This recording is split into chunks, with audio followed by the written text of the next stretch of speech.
This is Into the Story, the podcast where you learn English with true stories from all over the world. Stories that connect us and inspire you to get where you want to go.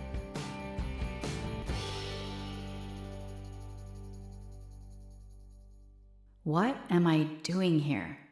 I don't belong. I'm a total imposter, and sooner or later, everyone's going to find out.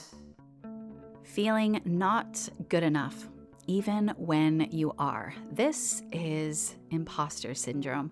Hello, it's your host, Bree, and today on the podcast, we have Anna Tyrie. Anna is a professionally trained actor, pronunciation coach, and the founder of English Like a Native, a podcast and YouTube channel with over 1 million followers. Anna is originally from a small town near Liverpool in northern England called Southport. Later, she moved down to Birmingham and eventually settled in London. Early on in her life, Anna discovered that she loved to perform.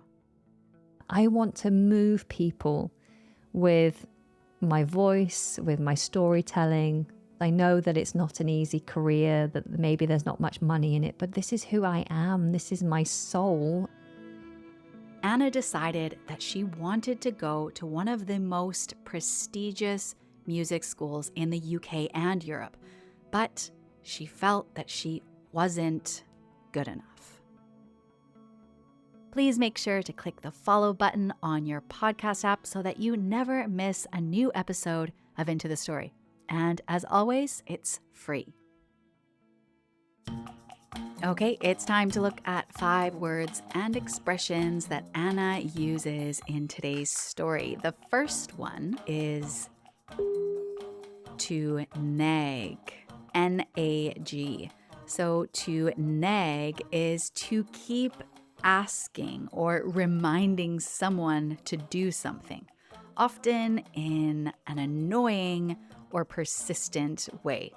For example, he always nags his sister to clean up her room, or she nagged her friend to come to the concert with her until she finally agreed. To nag. Next, to give it a go. So if you give it a go, it means that you try something or you make an attempt at something.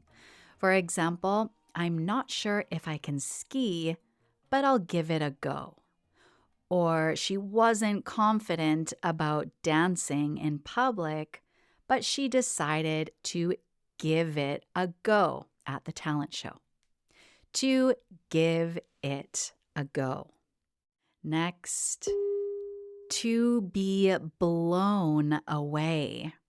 So if you are blown away, it means that you are extremely impressed or amazed by something. A similar expression is to blow your socks off. So for example, when she saw the sunset over the mountains, she was blown away by its beauty. Or the performance of the singer blew my socks off. It was absolutely incredible. To be blown away. Next, to not mince one's words. So mince is spelled M-I-N-C-E. If someone doesn't mince their words, it means that they speak very directly and honestly, even if they upset people by doing this. For example, she never minces her words. She tells it like it is, even if it's uncomfortable. Or in the meeting, he didn't mince his words and offended his boss. To not mince one's words. And finally, the underdog. So the underdog, this is one word, is the competitor or participant in a competition or conflict who is expected to lose. For example, despite being the underdog, the team fought hard and won the championship. or the small startup company, seen as the underdog in the industry, surprised everyone by outselling its larger competitors. The underdog. So, this story has lots of incredible vocabulary. It was actually really difficult for me to pick just 5. But if you go to our website, intothestorypodcast.com, you will find an extended vocabulary list. You'll also find the transcript and a quiz to test your listening comprehension. Okay, it's that time. Let's get into the story. Growing up, we didn't have very much. My mum was always struggling to entertain us. So we were always just making our own play, making our own fun. And I remember just being obsessed with music videos, Madonna particularly, and dressing up. We had this huge dressing up box with old clothes and things that we'd always be putting on, and constantly nagging my mum to watch me do my show. Watch me, watch me, watch me. And then my mum got me the best Christmas present one year. It was something I'd never even thought about, never expected, hadn't asked for. And it was a karaoke machine. And when I opened it, I nearly fell to the ground. I was just like, oh, this is the best thing ever, because I loved singing and I always wanted to be just stood on the stage creating magic with my voice. And that inspiration actually came from when I was, I don't know, maybe 8 years old. My father took my mother and I to see West Side Story. It was the first time I'd ever been to the theatre. And I remember sitting up in the gods, so the gods being the highest circle away from the stage. So we were a long way away from the stage. We could barely see any of the people, any of the actors. And they started singing. And I remember being moved to tears as an 8-year-old, being moved to tears by these teeny tiny little people that were so far away from me. I didn't know. And their voices made me cry. And I thought, wow, that's real magic. I want to be able to do that. I want to move people with my voice, with my storytelling. That's what I want to do. And so from that point on, I'd been obsessed with this idea of being a singer. So I'm 16 years old and I didn't really have any specific academic talents at that point. But my mum said, you have to do something sensible. So I started college doing things like A-level maths and science and all the sensible things. And I just thought to myself, what am I doing? I'm really unhappy. I want to be doing performance. I know that it's not an easy career, that maybe there's not much money in it, but this is who I am. This is my soul. Anna decides to drop her math and science course and started doing acting and voice classes. And eventually she ended up in drama school. What they do at drama school here in the UK is they strip you down. So they break you down. They break down all the anxieties and self-criticism that you have. They try and strip all that away, and they make you find your inner child again with this sense of play and openness and trust. At drama school, Anna meets Kate. And Kate had a natural talent for singing. Her voice was beautiful. And they enjoyed their 3 years at drama school together. And then in the last year of our 3-year acting course, we had a new singing teacher. And this lady she was like a lioness. I always think of that because she had big, curly red hair. And she's just a big character, and she'd come in and she was warm but confident. And she took us like, scared little children and said, right, come on, let's find your voice. Let's really make this work. And she would bring in a couple of guests to work with us. And I remember she brought in this chap who had been working in the West End.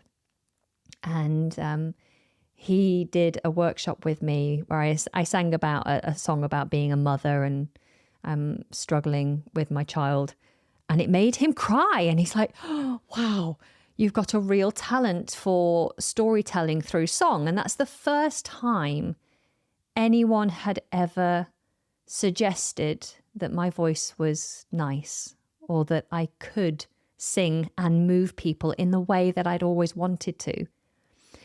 And so at this point, it's my last year, and the final year show, I was cast in the musical. So I'm put on stage, and it's the first time I'm having to actually perform in front of a big audience as a singer. And it was terrifying, absolutely terrifying. I was like, at some point, my voice is going to crack. Everyone's going to laugh at me, or they're going to wonder why on earth I'm on stage singing. It was okay. It went by. It was fine. Nobody booed me. My voice didn't crack, but I did feel completely out of my comfort zone. I felt out of control. I didn't really know what I was doing with my voice. And I thought that's a really scary experience. So let's just focus on the acting. So I leave drama school and I focus on my acting career. My best friend went straight into another course at the Royal Academy of Music, this very prestigious conservatoire in London, and one of the best conservatoires for music or musical education in Europe. Everybody wants to get in there. There are thousands of people who apply and hundreds of people who get to the audition stage. And every year they take about 30 students. So my friend got in and I was like, of course you did. And every week we'd been on the phone and she'd be telling me about the amazing days that she'd had singing, dancing every day. And I was just wishing that I could be there with her. But instead I was out on the road touring. And don't get me wrong, I enjoyed my acting days. I was doing Romeo and Juliet and pantomimes and children's theatre, and that was great fun, but I really felt like I was missing something. And so we're coming up to the end of my first year out of drama school, and I thought, oh, do you know what? I want to go to the Royal Academy of Music. I'm never, ever in a million years going to get in, but I want to go. So what I'm going to do is I'm going to apply. I might get an audition, and then I'll go to the audition and they'll turn me down. And then at least I can say I tried, and then I'll feel better because I tried and it didn't work, and that's okay. If I'm really good, I might get a recall, and then I can say I got a recall for the Royal Academy of Music. So this was my plan. This was the way that I was going to make myself feel better, was just to confirm that I wasn't good enough, just to give it a go. So I paid my money. I think it was like £70 to do this application. And normally when I've auditioned for anything else, I'm terrified because I really, really want it. With this audition, I wasn't terrified because I knew there was no chance that I'd get it. So I thought, well, I paid £70. I'm going to treat this like a singing lesson and make the most of it. Anna feels good. She went to the audition, sang her songs, did her monologues, but now she has to put it out of her mind. And that Christmas I was doing a pantomime. So I was up on the coast of the UK in the middle of nowhere, playing Snow White, I think it was, and still waiting for my letter of rejection to come through.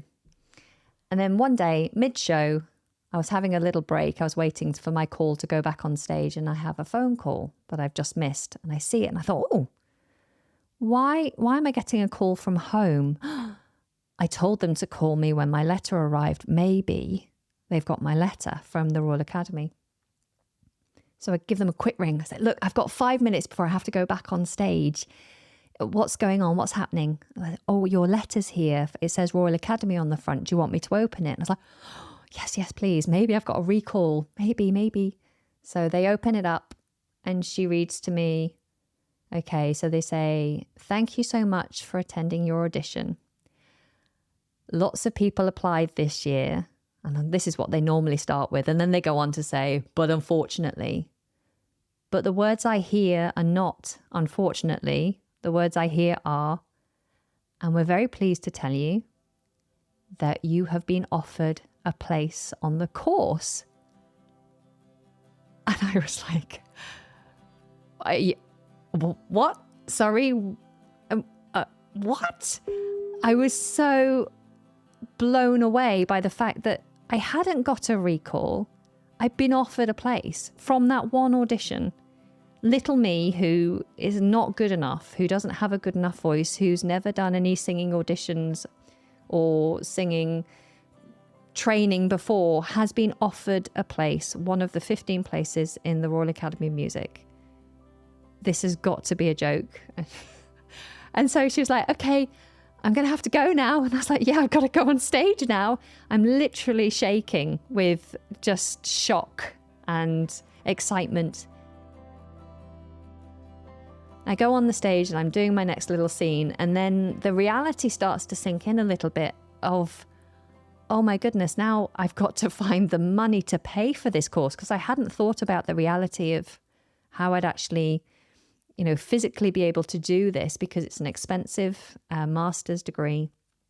I'd have to move to London, which is a really scary prospect, because when you don't live in London and you're a young person, actually getting to London is quite hard. It's an expensive city to live in, and it's a really busy city. So for little me, I was like, oh, I don't know how I'm going to make this work. This is really scary. Anna had 10 months to prepare after receiving the offer to go to the Royal Academy of Music. She has to work very hard to find the money to go. But with help from different organizations and by borrowing some money, she managed to pay her way to London. And I got to London and I arrived at the Royal Academy of Music. Like, I'm here. On the very first day when you get there, they take you into the theatre. There's a beautiful theatre inside the academy. And they take us all onto the stage. And they said, okay, we're all going to introduce ourselves by singing a song. And they get up one by one and, blow my socks off with how good they are. And then I get up and sing my song. And I really had this, and I still do struggle with it, but I had this difficulty with imposter syndrome, huge imposter syndrome, just feeling like I didn't deserve to be there, like I wasn't good enough to be there. But from that very first day, I had to show time and time again who I was and why I was there. And people were nice, they reacted to me in a way that was very lovely. Oh, that was a great song. Oh, that was lovely. I loved that. And I felt like, okay, this is all right. My voice is okay. People think I'm okay. And then by week 2, we were allocated our singing teachers. So you get one singing teacher for the entire year who looks after you. And so I'm put with this chap, Graham, lovely Graham. And he doesn't mince his words at all. So we start with the warm-up and we start working on my audition song. And then he stops playing towards the end and he looks at me and he says, Anna, how did you get in? I'm like, sorry, what? He said, how did you get into this course? He said, you realise that you sing like half a tone flat all the time. You're just flat. So I'm really surprised. If this was how you sang on your audition, I'm surprised that they let you in. I mean, I'm sure you're a lovely performer, but that we need to really sort this out. And it was a bit of a shock because he was the first person who was honest with me. Everyone else had been polite, and he was the first person to actually confirm my belief that I wasn't quite good enough to be there. And it does hurt. It's like a punch to the gut when someone tells you that, your voice, the thing that you feel most nervous about showing, is not very good. But that really inspired me then to start working hard. It's like, okay, I am the underdog. Okay, I'm not going to come out of here and get a leading role in the West End. That's okay. But I can make the most of this opportunity and I can be better. I'm going to learn from the best. I'm going to be surrounded by the best. So this is going to be a whole year of being scared, of feeling uncomfortable. But if I just stick to it, then who knows what could happen. Anna's year was tough. She worked really hard, and every week she had to perform in front of the head of musical theater, who is well known in the singing industry. Her name is Mary Hammond. She sits there and just shakes her head and yawns and tells you exactly what she thinks of you. And every week I had to get up and perform a different song for her, and in full performance as well. So you might be doing a dance routine with it, or, really telling a story. And I get shivers thinking about having to get up and do that class every week. But, it was a period of growth and self-discovery. And then when we got towards the end of the year and people start thinking about what comes next, some opportunities start arising, people coming in from the BBC or television production studios coming in saying, we need singers for this, we need singers for that. So initially, when I heard about these people coming in to audition us for things, I was like, well, obviously I'm not going to get into that. I'm not going to be doing that. I'm not the better one in the year. There are so many great singers in this year. I'm not going to be offered that opportunity. And then a huge opportunity came in to perform on the Royal Albert Hall with none other than Sir Elton John. And I was like, that would be amazing. That would really be an incredible opportunity, not only to sing with Sir Elton John, but also to perform on the Royal Albert Hall. Not many people get that opportunity. So I auditioned for that, and I was lucky enough to be given that opportunity. And the Royal Albert Hall was sold out. There is nothing that comes close to the feeling that you get walking out onto the stage at the Royal Albert Hall to a packed Royal Albert Hall and performing next to Elton John. I remember looking out into the audience and just thinking, it's like looking out at the stars, because it's such a vast space. It's so dark out there and you can just see a few of the spots of the lights. It was like looking out at the universe, at the galaxy. It was just such an overwhelming and incredible experience. And from that point on, I thought, you know what? I can't tell people that I'm not a very good singer anymore, because I've just graduated from the Royal Academy of Music and performed on the Royal Albert Hall with Sir Elton John, and I've performed on television for a major television production as a singer. I think now it's safe for me to say that I am a good singer, and I should stop giving myself a hard time. So that was my big transformation. It was fighting through my imposter syndrome, telling myself to keep going no matter what. I didn't think I'd get into the Royal Academy. I tried and I did. I didn't think that I would be very good, but I get to the end and I'm offered the chance to go on stage with Elton John. If you want something, often what stops you is you. Whatever you want, just give it a go, because something amazing might happen. That is Anna Tyrie, the founder of the YouTube channel, podcast, and website, English Like a Native. The next time that you hear yourself saying, I don't belong here, take Anna's advice. Even if you feel afraid, maybe especially if you feel afraid, then just be brave and try. Anna has a lot to say about fear and bravery, and she invited me on her show to talk about it. And I told her some of my own fears. So if you would like to hear that conversation on English Like a Native, then follow the link in the show notes. Okay, folks, if you would like to join our community and hear me go further into the psychology side of each episode, and also speak more personally about the lessons that I learned from our storytellers, then join our newsletter. Just visit intothestorypodcast.com and click subscribe. It's totally free. Okay, that's all for today. Until next episode, I hope that you have a good time, or at least a good story to tell.